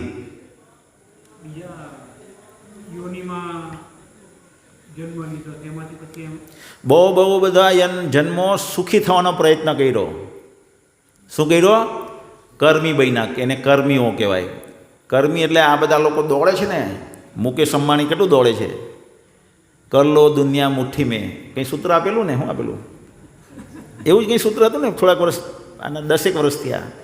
કર લો દુનિયા મુઠ્ઠી મેં કે કર લો દુનિયા મુઠ્ઠી મેં, એવું સૂત્ર આપેલું. 10 વર્ષ થયા એ સૂત્રને, મને યાદ છે. હે? નહીં, એ તો ત્યાર પછી આવ્યું. તે પહેલાં એણે રિલાયન્સ પેટ્રોલ પંપ આપ્યા ને 2005-6માં, ત્યારે આ સૂત્ર હતું. એના પંપનું નામ શું હતું, કંઈક હતું, જે હોય તે છોડો. તો એ કર લો દુનિયા મુઠ્ઠી મેં એક સૂત્ર આપે છે, બરાબર છે. તો બધા દોડી રહ્યા છે આવી રીતના. નરેન્દ્ર મોદી પણ આપણે દોડાવે છે કે એવું કરો જેથી કરીને આપણું નામ રોશન થઈ જાય. શું કહે? જેવું આવ્યું એમ કે આ રાગી છે, રાગી અનાજ ડાંગમાં આપણે જોવા મળે. પછી આ એમ કે પેલું શું કહેવાય, મખના છે, મખના, એમાં ફૂલ ન્યુટ્રિશન છે. હવે આપણે આને નામ ફેરવીને બજારમાં એવી રીતે વેચવાનું છે જેથી કરીને આપણી કમાણી 5 ગણી થઈ જાય. બજારમાં એને એક પ્રસ્તુત કરવાનું આવડવું જોઈએ. 5 વર્ષ પહેલાં સૂત્ર એણે આપેલું હતું અને એ સૂત્ર અત્યારે સાચું થઈ ગયું. 500 રૂપિયા કિલો મખણા મળતા 400થી 500 રૂપિયા કિલો મળતા હતા મખણા, એ 1000 રૂપિયા મળતા થઈ ગયા. એટલે તમારે કમાણી કરાવવાની, પણ તમને ન્યુટ્રિશન મળે કે નહીં મળે એની સાથે કંઈ લાગે વળગે નહીં. તો આ આપણને આવી રીતના દોડાવે છે ને મેલ ન્યુટ્રિશન આપે છે. તો આવી રીતના દરેક વ્યક્તિ સ્કૂલમાં કેટલું ભણાવે. હવે તો કોમ્પિટિટિવ વર્લ્ડ થઈ ગયું. શું કહે? પહેલાંના જમાનામાં પપ્પાને ખબર પણ નહીં હતી કે છોકરો ક્યાં ભણે. અત્યારે તમે વડીલને બોલાવે એના મમ્મી પપ્પાને સ્કૂલમાં, તમે આવું કરશો તો ચાલશે નહીં, લઈ જાઓ તમારા છોકરાને અહીંયા, અમે નહીં ભણાવીએ કહી ને. આ તો કોમ્પિટિટિવ વર્લ્ડ છે. એ જમાનો ભૂલી જાઓ કે પોયરા સેટ થઈ જાય. હવે કોઈ છોકરા સેટ નહીં થાય ને એને જબરજસ્ત મહેનત કરવી પડશે. એટલે એ શું થયું? દોડાવવાની વાત થઈ.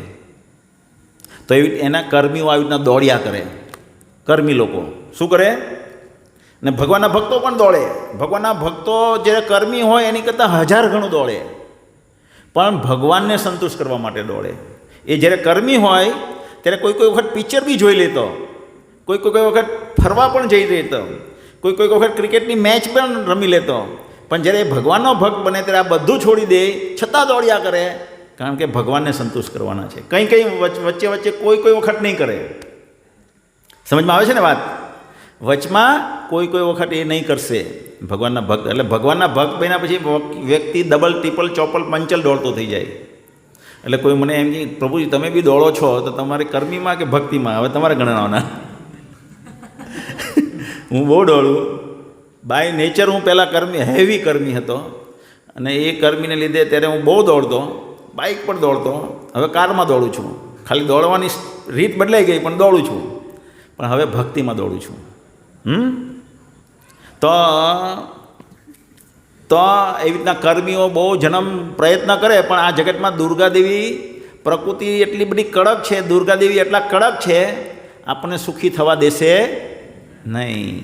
દુર્ગાદેવી ચેક કરે કે આને દોડાવું, થોડુંક આપવું અને પછી દોડાવું. જો થોડુંક નહીં આપીશ તો દોડશે કેવી રીતે? તો હતાશા અનુભવશે. ખ્યાલ આવ્યો ને? તો દોડવાનું જ બંધ કરી દે. એટલે દુર્ગાદેવી થોડીક વસ્તુ આપી દે, લે 5 લાખ રૂપિયા. એટલે પેલો કહે કે મેં આ કર્યું, 5 લાખ રૂપિયા આવ્યા, પડોશી આ કર્યું, 5 લાખ 10 લાખ આવ્યા, મને બી દોડવા દે, મને 15 લાખ આવે, દોડે. અને છેલ્લે કંઈ મળે નહીં, થાકી જાય ત્યારે પાછી 2 લાખ આપી દે. એક ટીપું રણમાં 1 ટીપું પાણી મળે ને એવી રીતના 2 ટીપું પાણી આપી દે. પાછી દોડાવે. દુર્ગાદેવીનું આ કાર્ય આપણને દોડાવીને ઠકવાડી દે. પણ આપણને જે મળવાનું છે, પત્ની લઈ આવ્યા, પુત્ર ઉત્પન્ન કર્યા, પુત્રને ભણાવી દીધો, ડૉક્ટર બનાવી દીધો, ગમે તે કરી દીધું, છેલ્લે થાકી જ જઈએ, દુઃખી જ થઈ જઈએ. ખ્યાલ આવે છે ને? એટલે આ દુર્ગાદેવીનું કાર્ય. તો કર્મી લોકોને આવી રીતના દોડશે પણ સુખી થશે નહીં. એટલે જિંદગીમાં કહે કે આ બધું નકામું છે. શું કહે? આ બધું નકામું છે, જગત મિથ્યા, આ જગત નકામું છે. પેલા શિયાળ કહે ને, અંગૂર ખટ્ટી, લટકે, કૂદે પણ પેલી અંગૂર મળે જ નહીં, પકડી જ નહીં એ કે. એટલે કે આ દ્રાક્ષ જે છે ને, દ્રાક્ષ નકામી છે, ખાટી છે, છોટ એને ખાવી. એવી રીતના કર્મીઓ બહુ દોડે સુખી થવા માટે, સુખી થઈ નહીં શકે. એટલે કે જગત મિથ્યા. તો હવે સત્ય શું છે? તો કે બ્રહ્મ સત્ય. એટલે જ્ઞાનના માર્ગમાં ચાલવા માંડે. શું મળે? જ્ઞાનના માર્ગમાં ચાલવા મળે. હવે મુક્તિ મેળવી છે. આ જગતથી છૂટી જવું છે. એટલે મુક્તિ માટે પ્રયત્ન કરે. અને કોઈ લોકો એટલે ભુક્તિ મુક્તિ જ્ઞાની, ભુક્તિ મુક્તિ યોગી ને શું છે, ભુક્તિ મુક્તિ સિદ્ધિ કામી, સકલિયત અશાંત, આ બધા અશાંત રહેવાના. રૂપ ગોસ્વામી કે જ્યાં સુધી આ ડાકણ મારા હૃદયની અંદર બેસેલી છે ને, કઈ ડાકણ? ભોગતી એટલે ભોગ કરવાની વૃત્તિ, એટલે કર્મી જોન. કર્મી લોકો શું કરવા દોડે? ભોગ કરવો છે. એટલે ભુક્તિ મુક્તિ એટલે જ્ઞાની. જ્ઞાની શું કરે? મુક્ત થવું છે આ જગત. કંટાળી ગયા હોય, આ જગતમાં સુખ છે જ નહીં, અંગૂર ખટ્ટી છે, એટલે એ લોકો મુક્ત થવા માંગે, જ્ઞાનના આધારે આ જગતમાંથી છૂટવા માંગે. તો ભુક્તિ એટલે મારા મનની અંદર આ તમન્નાઓ રહેશે. ભુક્તિ મુક્તિ સિદ્ધિ એટલે યોગ સિદ્ધિ મેળવવાની. યોગ સિદ્ધિ એટલે આ જગતમાં હું કંઈક એટલે 9 પ્રકારની સિદ્ધિઓ આવે ને, યોગ સિદ્ધિઓ, તો એ સિદ્ધિ મેળવવાની જો કામના હોય તો સકલિયત શાંત. તો રૂપ ગોસ્વામી કહે આ ડાકણ જ્યાં લગીને મારા હૃદયમાં બેસી છે ત્યાં સુધી હું ભગવાનને નહીં ઓળખી શકું. શું કહે છે? ભગવાનને નહીં ઓળખી શકું. થોડુંક ફાસ્ટ કરીએ. તો ભગવાન કહે છે કે હા, તો આવી રીતના જન્મ જાય છે, પછી એની બુદ્ધિ ઠેકાણે આવે છે. ભુક્તિ એટલે જન્મ કર્મી તરીકે રહે છે, કર્મી તરીકે દુઃખી થાય છે, પછી મુક્તિ મેળવવા માટે પ્રયત્ન કરે છે, પછી મુક્તિમાંથી કઈ વખત સિદ્ધિ એટલે કે યોગી બનવાનો પ્રયત્ન કરે છે, યોગી બનવામાં બી સફળતા નથી મળતી, એટલે શું કરે? એની બુદ્ધિ ઠેકાણે આવે. ત્યારે બુદ્ધિ ઠેકાણે આવે. બહુનામ જન્મનામ અંતે, બહુ જન્મો પછી એની બુદ્ધિ ઠેકાણે આવી, તેને બુદ્ધિયોગ કહેવાય. શું કહેવાય બુદ્ધિયોગ? એટલે કે આ જગતના માલિક ભગવાન કૃષ્ણ છે અને ભગવાન કૃષ્ણને હવે મારે સંતુષ્ટ કરવાના છે, એ બુદ્ધિ ઠેકાણે આવી ત્યારે એને બુદ્ધિયોગ કહેવાય. બુદ્ધિયોગ એટલે ભક્તિયોગ પણ કહેવાય. સમજમાં આવે છે?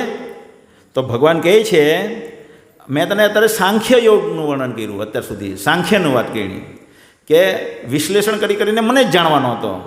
હવે હું તને ડાયરેક્ટ કહી દઉં છું, મને જ ખુશ કરવાનો છે તારે. શું કરવાનું છે? સમસિદ્ધિ હરિતોષનમ.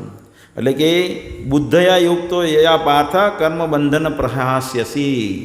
જો તું બુદ્ધિયોગમાં કાર્ય કરીશ, એટલે મને પ્રસન્ન કરવા માટે કાર્ય કરીશ, તો શું કહે છે? તું કર્મ બંધનમાંથી મુક્ત થઈશ. આખી ભગવદ્ ગીતા લોકો શું કહે? અમે તો કર્મમાં માનીએ. Right or wrong? પણ આખી ભગવદ્ ગીતા અકર્મની વાત કરે છે. શું એની વાત કરે છે? અહીંયા કે કર્મબંધમ શું છે? પ્રહસ્યસી. એટલે પ્રહસ્યસી તું મુક્ત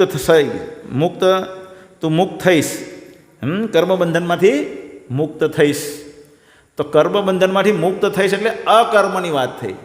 આ કર્મબંધનમાંથી મુક્ત થઈશ ચોથા જેના 17 થી 24 શ્લોકમાં તમને એની ડિટેલ વર્ણન મળશે.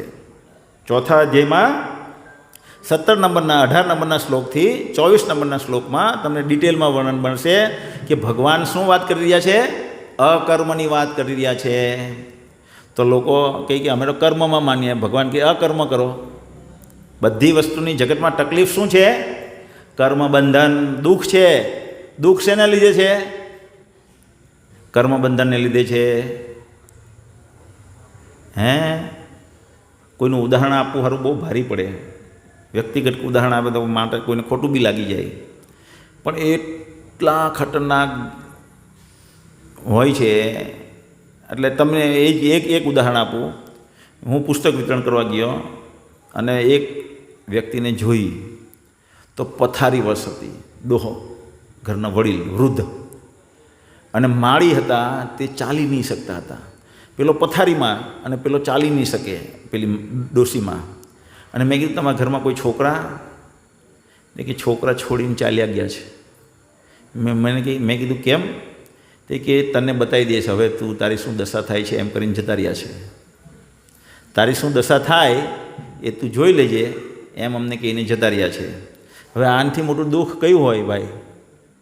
પેલો પથારીમાંથી ઉઠી નથી શકતો, અને પથારીમાંથી તમે જરા 5 દિવસ નહીં ઉઠો ને એટલે અહીંયા ચાંદા પડી જાય શરીરમાં, ખબર છે?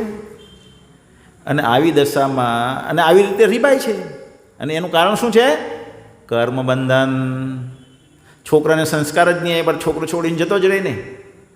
કર્મબંધન. ખ્યાલ આવ્યો કે નહીં?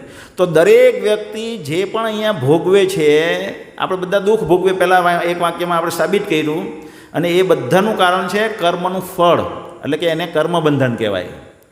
તો ભગવાન અહીંયા શું કહે છે કે તો તું બુદ્ધિયોગમાં કાર્ય કરીશ, બુદ્ધિયોગમાં કાર્ય કરીશ, જો મને પ્રસન્ન કરવા માટે કાર્ય કરીશ તો તું કર્મબંધન પ્રહસ્યસી, બધા કર્મબંધનમાંથી મુક્ત થઈશ, મતલબ બધા પાપમાંથી મુક્ત થઈશ. ભગવાનના અંતે પણ કહે છે અહમ તામ સર્વ પાપેભ્યો મોક્ષિષ્યામિ મા શુચઃ, હું તને તારા બધા પાપમાંથી મુક્ત કરીશ, ડરીશ નહીં. અંતે કન્ક્લુઝનમાં છેલ્લે આમ પણ કહી દીધું, કર્મબંધનમાં નહીં સમજ પડે તો દેશી રીતથી કહી દીધું ભગવાને, તને બધા પાપમાંથી મુક્ત કરીશ.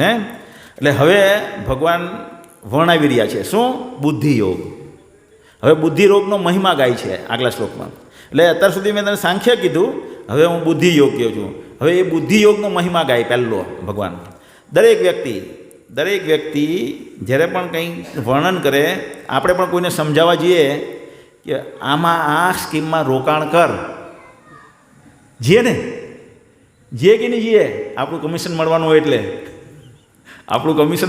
હોય એટલે આપણે બીજા પાસે જઈએ, આમાં આ સ્કીમમાં રોકાણ કર તો આનો આ ફાયદો છે, વાત કરીએ ને. તો પહેલાં કોઈને બી કહીએ, કોઈ પણ વાત આપણી મનાવવાની હોય ત્યારે એને ફૂલ ગુલાબી ચિતરીએ.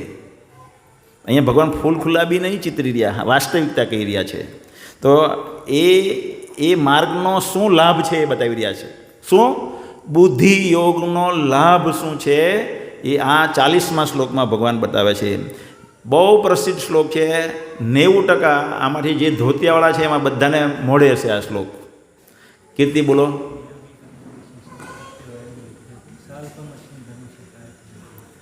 બાદરાયણ બોલો.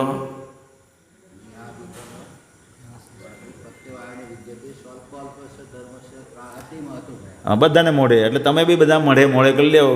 મોઢે કરીને એનો મિનિંગ સમજી લેજો. ન ઈહ, નથી આ માર્ગમાં, ન ઈહ નેહાભિક્રમના શોચતી, એમાં કોઈ શોક કરવા જેવું નથી. નેહાભિક્રમના શોચતી પ્રત્યવાયો ન વિદ્યતે, એમાં કોઈ દુઃખ, કંઈ નુકસાની છે જ નહીં. પ્રત્યવાયો ન વિદ્યતે સ્વલ્પમસ્ય ધર્મસ્ય, થોડીક અમથી આ કાર્યમાં તમે કરેલી પ્રગતિ તમને મહાન ભયમાંથી બચાવે છે. ભગવાન શું કહે છે? આ બુદ્ધિયોગનો માર્ગ જે છે, ભક્તિયોગનો જે માર્ગ છે, એ માર્ગ એવો છે કે થોડી અંશી તમને પ્રગતિ કરે. પ્રભુપાદ એના આ શ્લોકના ઉદાહરણમાં આપે છે એક ઉંદરનું દૃષ્ટાંત. એક ઉંદર મંદિરમાં બધા દીવા પ્રગટાવેલા રાખવાનો હતું કોઈ કારણસર, ભગવાનનો ઉત્સવ હોય, અને એક દીવો કંઈ ઓલવાઈ જવાનો હોય. એમાં શું હોય? એક દીવો ઓલવાઈ જવાનો હોય, ને ઉંદરને એ દીવો ઓલવાઈ જવાનો એટલે બોર જેવો દેખાય, ચેરી જેવો. ચેરી ખાય ને, એ ચેરી જેવું દેખાય. એટલે એ ત્યાં જઈને એને આમ ચાંચ મારવા જાય એટલે પેલી વાટ ઉપર આવી જાય, ગરમ લાગે એને એટલે પાછો પડે ને પેલી વાટ ઉપર આવી જાય, એટલે દીવો ઓલવા તો બચી જાય. ભગવાનની સેવા થઈ ગઈ. ભગવાનની સેવા થઈ ગઈ ને ઉંદર બધી યોનિમાંથી મુક્ત થઈને મનુષ્ય બની જાય તરત જ. ને નેહાભિક્રમ સ્વલ્પમસ્ય ધર્મસ્ય, થોડુંક અમથો બુદ્ધિ માર્ગમાં તમારું કાર્ય તમને મહાન ભયમાંથી બચાવી લાવે છે. ઉંદરને બચાવી લાવ્યા એવા હજારો ઉદાહરણ શાસ્ત્રોમાં, હજારો ને લાખો ઉદાહરણ. જેમ કે આવડા અજામિલ હતો, બ્રાહ્મણ હતો, ભગવાનની ભક્તિ કરે, ભગવાનની ભક્તિ કરી અને ભગવાનને માર્ગે ચાલવાનો એણે પ્રયત્ન કર્યો એની જુવાનીમાં. વચમાં વેશ્યાનો સંગ થઈ જાય. કારણ કે એટલે વેશ્યા એટલે સમજો, આપણે અત્યારે શું સમજીએ કાંઈ, વચમાં મોબાઈલનો સંગ થઈ જાય. શું? મોબાઈલ. ને મોબાઈલમાં નવી નવી મોડેલનો સંગ થઈ જાય ને મોડેલનો. પછી પેલી નામ શું છે, નૂરા ફતેહી, નૂરે ફતેહી એક હિરોઈન, મેં હમણાં જ એના વિશે વાંચ્યું, એટલે કેવું કેનેડિયન હિરોઈન છે. તો નૂરા ફતેહી માટે બધા બહુ બધા પાગલ છે અત્યારે. તો નૂરા ફતેહીનો પોસ્ટર લગાવી દે હોસ્ટેલમાં, લોકો લગાવી દે ને, લગાવી દે ને, કોન્ટેક્ટ થઈ ગયો. શું? એનો સંગ કરવો છે. તો એવી રીતે મોબાઈલમાંથી અલગ અલગ વ્યક્તિનો કોન્ટેક્ટ થઈ જાય, ફ્રેન્ડ બની જાય. મોડેલ નહીં બને તો બીજી કોઈ સામાન્ય વ્યક્તિ ફ્રેન્ડ બની જાય, અને એની સાથે ફરવામાં ને ફરવામાં આપણી જિંદગી બરબાદે આલમ થઈ જાય. હે એવી રીતના સ્ત્રીનો પણ કંઈ સંગ થઈ જાય કોઈ પુરુષ સાથે, અને એને મેળવવામાં જીવન બરબાદે આલમ થઈ જાય. તો આવી રીતે આને અજામિલ ભગવાનની ભક્તિ કરતો હોય, પણ વેશ્યા એને લલચાવીને એની તરફ આકર્ષી લાવે. હવે ભગવાન ભક્તિ કરી હતી એટલે ભગવાને નક્કી કર્યું કે આને મારે બચાવવાનો છે. શું? આને મારે બચાવવાનો છે. એટલે વેશ્યા મારફતે 10 પુત્ર ઉત્પન્ન કરે, અને પછી તો એનું પાલન પોષણ 10 પુત્ર અને પત્નીનું પાલન પોષણ, વેશ્યાનું પાલન પોષણ કરવું તો સફેદ હાથી બરાબર કહેવાય. કારણ કે તો હેવી ડિમાન્ડિંગ હોય, એની ડિમાન્ડ બહુ ઘરમાં હોય. મને તો આ સાડી, કાલે બીજી સાડી, મને લાખ રૂપિયા, આજે ક્લબમાં જવાની, આમ જવાનું, તેમ જવાનું, બધું જોઈએ એને. એટલે એને પાલન કરવું બહુ ભારી, એટલે ચોરી કરવા માંડે, લૂંટફાટ કરવા માંડે, એટલે બધા પ્રકારના પાપ કરી દે એ. અને પાપ કરી દે, પણ ભગવાનની સેવા કરેલી છે એણે. આગળ શું કરેલું છે? આને મારે જવા નહીં દેવાનો, ભગવાન કહે. એટલે અહીંયા તમે જો ઇસ્કોનમાં બધા આવે, શરૂઆતમાં બહુ મધુર લાગે. તમારામાં પુસ્તક વિતરણ કરવા મેરેથોનમાં કોણ કોણ આવે? આખું વર્ષ યાદ આવે આ સેવા, આખું વર્ષ. ક્યારે પાછું મેરેથોન આવે? એમ જન્માષ્ટમી આવે એની કરતાં પણ વધારે મેરેથોનનો ઉત્સાહ હોય. મને તો એ આમ મનમાં ઉમંગ ફર્યા કરે. બસ આ બધાને એમ મજા આવે, આમ બહુ જ પુસ્તક વિતરણ કરવાની ગામડાઓમાં. એટલે આપણે રાહ જોયા કરીએ મેરેથોન. ડિસેમ્બર મહિનો આવે.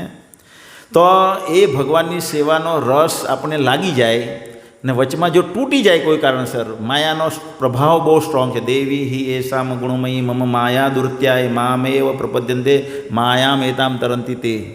તો એ માયાના પ્રભાવથી એ વચમાં તૂટી પણ જાય, પણ ભગવાન આપણો સાથ નહીં છોડે. ભગવાન આપણે પકડી રાખે. ગમે તેમ કરીને એવું ચક્ર આપણી ફરતે ફેરવે કે પાછું અહીંયા આવવું જ પડે. સાચી વાત કે ખોટી વાત મનીષા દેવી? સાચી વાત કે ખોટી વાત ભાઈ? ચંપકભાઈને અનુભવ કરાવવાનો બાકી છે ભગવાને, પણ એક દિવસ અનુભવ તો થશે જ એનો, કે ભગવાન ફેરવીને અહીંયા લઈ આવે. તો અજામિલ સાથે એવું થયું કે આણે 10 પુત્ર બધા લપટ ચપટ કરે, ચોર ચકાડી કરે, દારૂ બારૂ માંસ બધું ખાય, અને પછી ભગવાન કહે હવે આને મારા પર પકડવાનો તો છે જ. એટલે એનો છેલ્લો છોકરો હોય તેને નારાયણ નામ અપાવડાવે ભગવાન. પરમાત્મા રૂપે પ્રેરણા આપે કે એનું નારાયણ નામ આપ. અને જ્યારે મરવાનો હોય ત્યારે યમના દૂત આવે, તો પેલી વેશ્યા તો એને છોડીને જતી રહેલી હોય, એટલે હવે એનો આશ્રય શું રહ્યો હોય? આ છોકરો નારાયણ. અને નારાયણ કરતાં એને 1 સેકન્ડ માટે પેલી નારાયણની હું ભક્તિ કરતો યાદ આવી જાય. ભગવાન નારાયણની સેવા કરતો હોય એ યાદ આવી જાય 1 સેકન્ડ માટે, અને ભગવાન એને યમના દૂતમાંથી બચાવી લાવે. અને પછી એ ભક્તિ કરે, બીજા 20 વર્ષ ભક્તિ કરે, એને ભાન થઈ જાય મેં ખોટું કર્યું જીવનમાં, એને ભગવાન શક્તિ આપે ભક્તિ કરવાની. અને ક્યાં જાય? હરિદ્વાર ને હરિદ્વારમાં જઈને એ ભગવાનની ભક્તિ કરે, અને 20 વર્ષ પતે પછી ભગવાન સ્વયં એનું વિમાન લઈને આવે એને લેવા. નારાયણના દૂત, વિષ્ણુ દૂત આવે એને લેવા, અને ભગવાનના ધામમાં લઈ જાય. તો આવી રીતે આપણે ભગવાનની થોડીક અમથી સેવા કરીશું તો મહાન ભય શું છે તમને ખબર છે? ત્રાયતો મહતો ભયાત. બધા રોગ થઈ જાય એ પણ મહાન ભય નથી. 5 પ્રકારના આ શરીરમાં રોગ થઈ જાય, 1 પ્રકારના રોગ થઈ જાય તો બી બહુ કષ્ટદાયક છે, એમાં બીજો રોગ આવી જાય તો એનાથી કષ્ટદાયક છે. તો 5 પ્રકારના રોગ થાય તો કેટલું કષ્ટદાયક. તો એ મહાન ભય નથી. મહાન ભય છે મૃત્યુ આવે ને આ હૃદયમાંથી આપણને યમના દૂત લઈ જાય બહાર કાઢીને. શું છે ભય? 3 જણા આપણને કાઢીને લઈ જાય આમાંથી. આપણે 6 ડે સેશનમાં જોયું, કાં તો વિષ્ણુદૂત લઈ જાય આપણને, કાં તો દેવદૂત લઈ જાય, કાં તો યમદૂત લઈ જાય. તો સૌથી મોટો ભય શું છે? મૃત્યુ વખતે યમદૂત આવીને લઈ જાય. કોને ખબર છે નવસારીમાં? હે ભાઈ, લેડીઝ એન્ડ જેન્ટ્સ, બોલો જલ્દી જલ્દી જલ્દી, બોલો જલ્દી જલ્દી.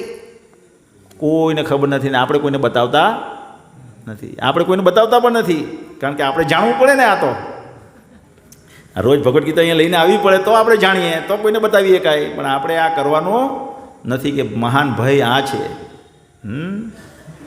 તો મહાન ભય એ છે, તો એ મહાન ભયમાંથી ભગવાન બચાવી લાવે છે.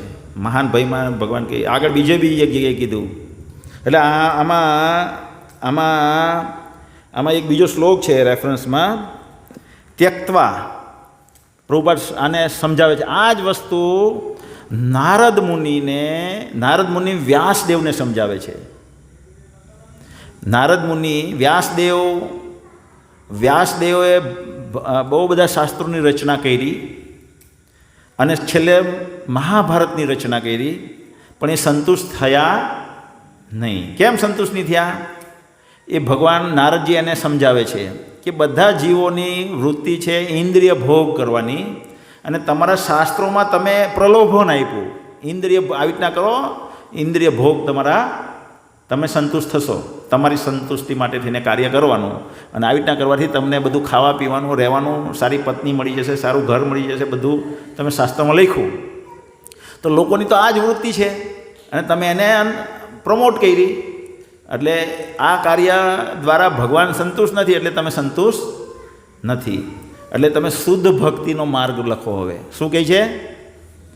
શુદ્ધ ભક્તિનો માર્ગ લખો.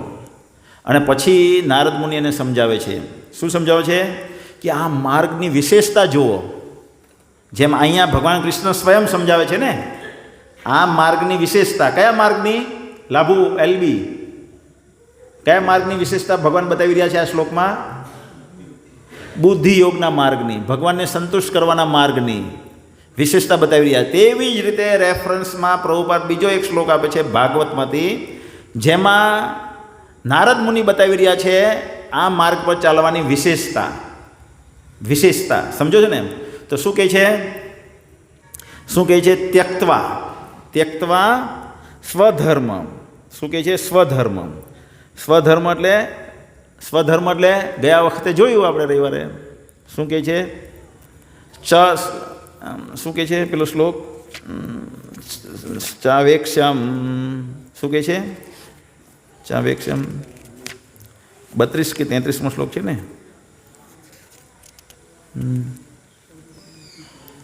હા, ક્યાં? 33મો? 31. હા, 31 બરાબર છે. સ્વધર્મમ અપી ચાવેક્ષ્યમ. સ્વધર્મને ધ્યાનમાં રાખીને ચાવેક્ષ્યમ. ના વિકિંપિતુમ કરહસી. તું આવું કરવા, તારો સ્વધર્મ શું હતો એનો? ક્ષત્રિય.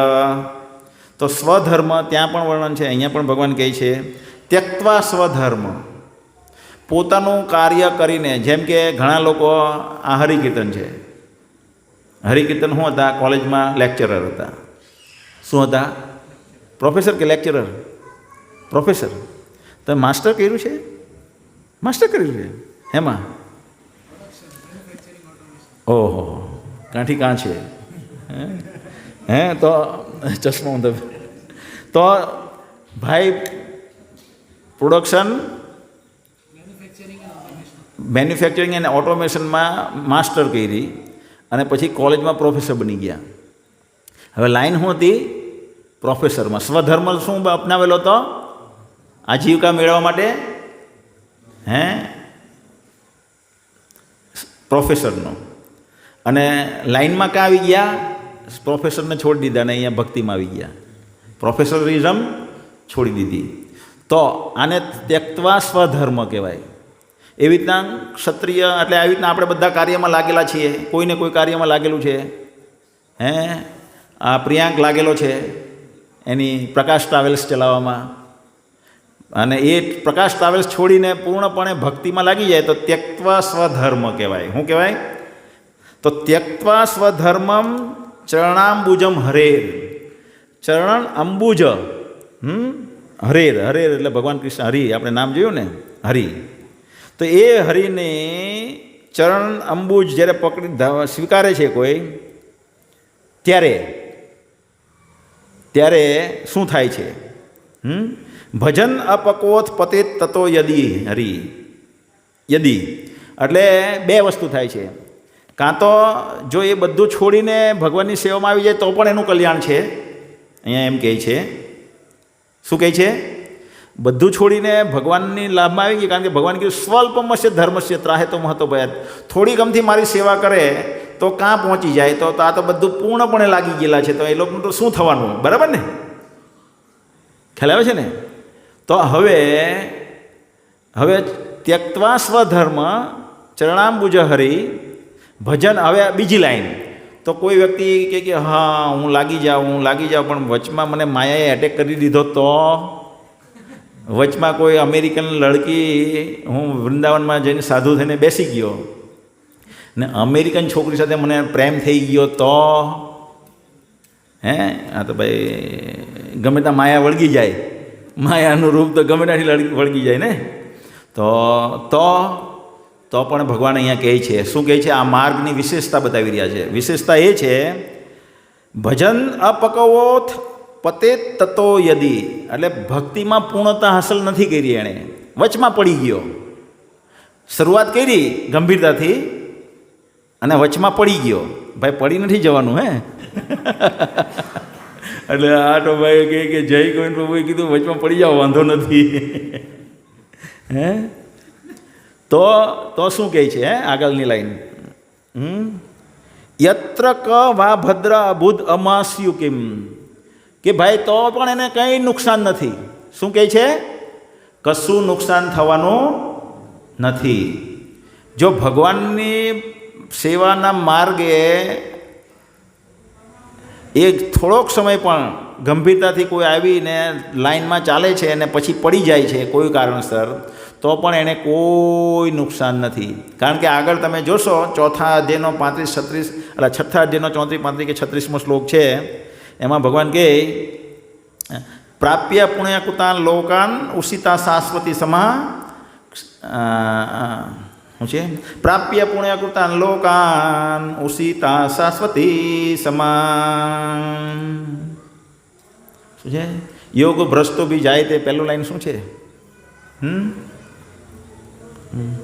હા, સૂચિનામ શ્રીમતામ ગેહે યોગો ભ્રષ્ટ બીજાયતે. એમ કે આ માર્ગમાં આવ્યા અને પછી વચમાં પડી ગયા તો પણ નુકસાની કંઈ છે નહીં. સૂચિનામ શ્રીમતામ ગેહે. હવે પહેલાં તો ઉષિતા પ્રાપ્ય પુણ્યકૃતાન લોકાન, જ્યાં પુણ્યશાળી લોકો રહે છે ત્યાં જશે એ વ્યક્તિ. ઉષિતા શાશ્વતી સમાન, ત્યાં બહુ સુખ આપશે ભગવાન એને. લાંબા કરોડો વર્ષનું આયુષ્ય. કેટલા વર્ષનું? આ 60 વર્ષમાં શું લેવાનું? 30 વર્ષનો થાય અને હજી બિઝનેસમાં ચડે ને આમ આંખ ખોલે ત્યાં 50નો થઈ જાય. જેના 50 થયા એને જ ખબર પડ્યા. કોના? જેના 50 થયા હોય, મારા થયા. એટલે મને હજી તો મને એમ જ થાય કે હું હજી હમણાં જ કેટલા ઉત્સાહમાં અહીંયા દોડું 50 થઈ ગયા. આખું જીવન પલટાઈ ગયું. એટલે તરત જ જીવન જતું રહે. કહેવાનો મિનિંગ શું છે? તરત જ જીવન. તો આવું જીવન નહીં મળે. ઉષિતા શાશ્વતી સમા. શાશ્વતી એટલે લાંબુ, બહુ લાંબુ, કરોડો અબજો વર્ષનું આયુષ્ય સુખ ભોગવવા માટે મળે. પછી સૂચિનામ શ્રીમતામ ગેહે. સૂચિનામ એટલે શું? જેના ઘરમાં જ્ઞાન છે આ ભગવદ્ ગીતાનું, અને જે ધનવાન ઘર છે ત્યાં આવીને કમાવાની ચિંતા નથી એને. અરવિંદાક્ષ પ્રભુના ઘરમાં કોઈનો જન્મ થાય તો એ આગલા જન્મના પુણ્ય હોય, અથવા જે લોકો નંદગ્રામની કન્યાના ઘરમાં જન્મ લે એ લોકો, જેમ કે દેવતાઓ અત્યારે રાહ જોઈ રહ્યા છે. આ માર્ગ ચૈતન્ય મહાપ્રભુએ આવીને સ્થાપિત કર્યો છે અને આ માર્ગમાં બહુ મહાન કલ્યાણ છે. એટલે દેવતાઓને ખબર પડી ગઈ છે કે આ સેલ લાગેલો કહેવાય. અને શું લાગેલો કહેવાય?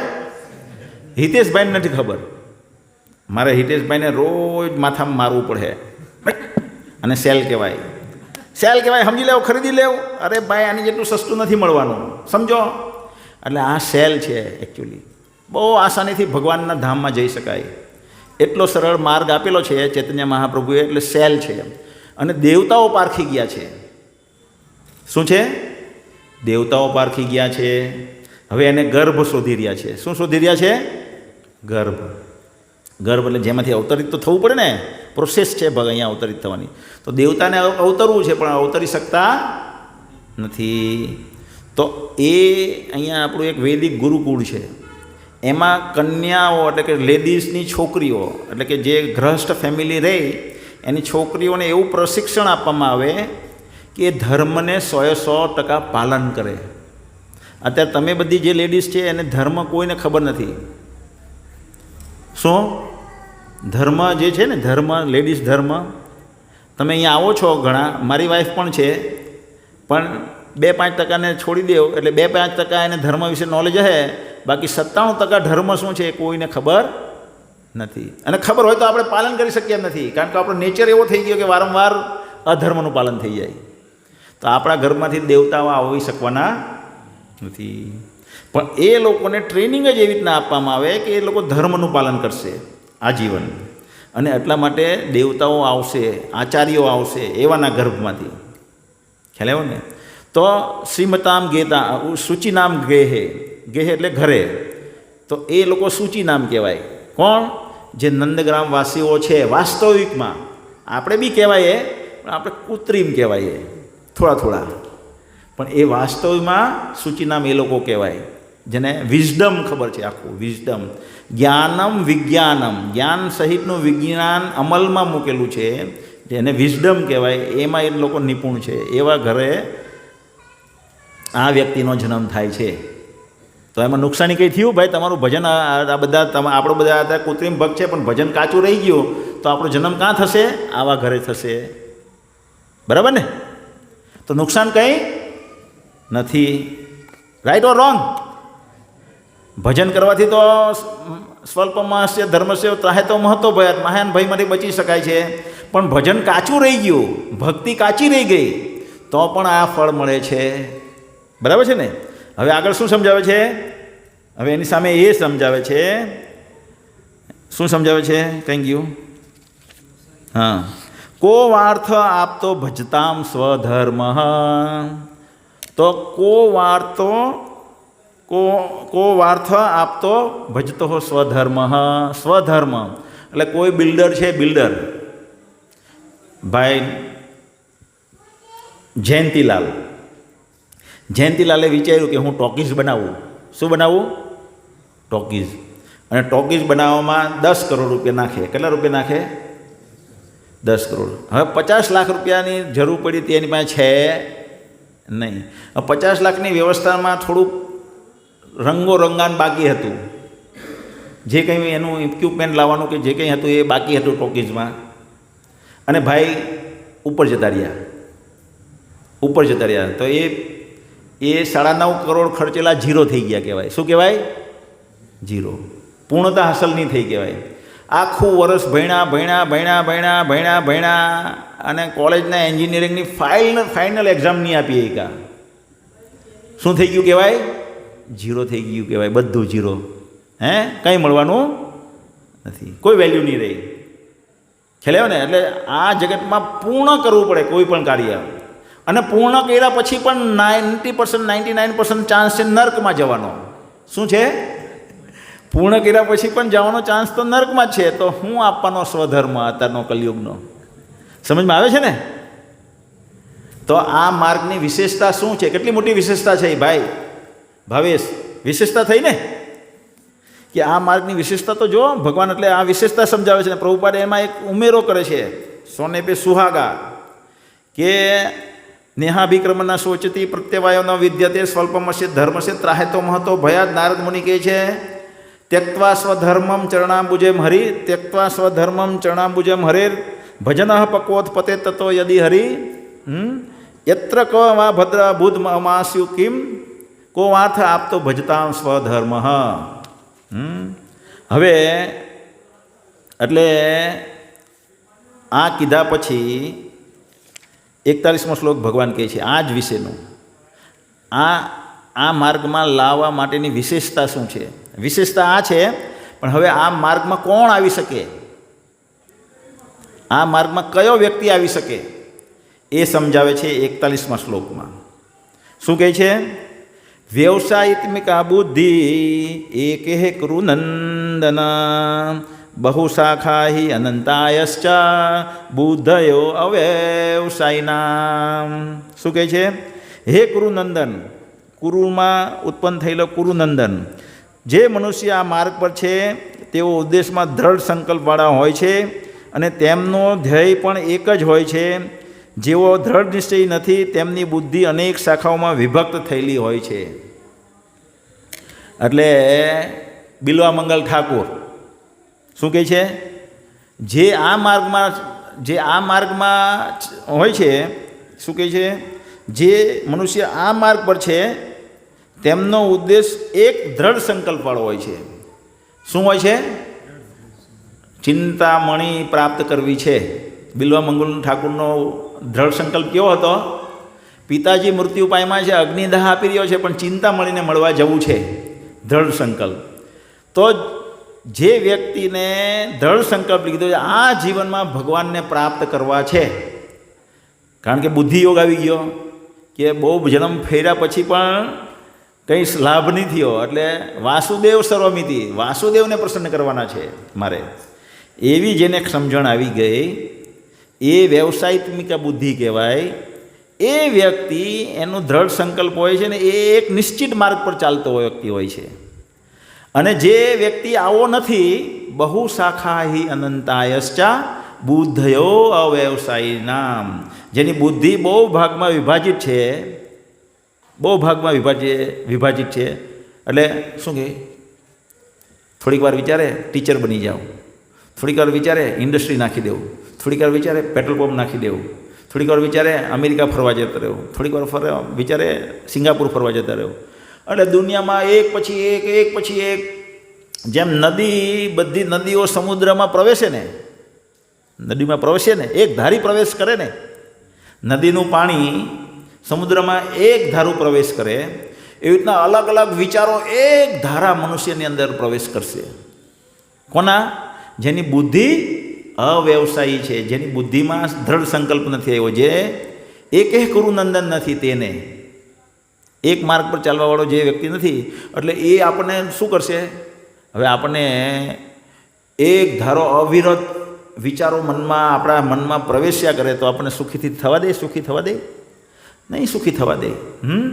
તો ભગવાન કહે છે કે આ માર્ગમાં ચાલવાવાળો દ્રઢ સંકલ્પ વાળો હોય છે, અને જે આ માર્ગે નથી ચાલવાવાળો, આ માર્ગ જે કયો માર્ગ? બુદ્ધિયોગ, ભક્તિયોગ. એનો હવે ભગવાન કહે છે કેમ આવું નહીં કરી શકતા? આ એક દ્રઢ સંકલ્પ કેમ નથી આવી શકતો? એક જ માર્ગમાં કેમ નથી ચાલી શકતા? બંધ કરું, ચાલુ કરું? હે? હરે કૃષ્ણ. બસ હવે મને એમ થયું અંદર ચપકા નહીં પડતા, અંદર ઘૂસતું જ નથી. જે બોલું, તમારે જે બોલવું હોય તે બોલો, પણ અમારા મગજમાં ઘૂસવાનું નથી. ચાલો આવતી વખતે બહુ મસ્ત શ્લોક છે, આના રેફરન્સમાં જ આપણે આવતી વખતે જોઈશું. હરે કૃષ્ણ.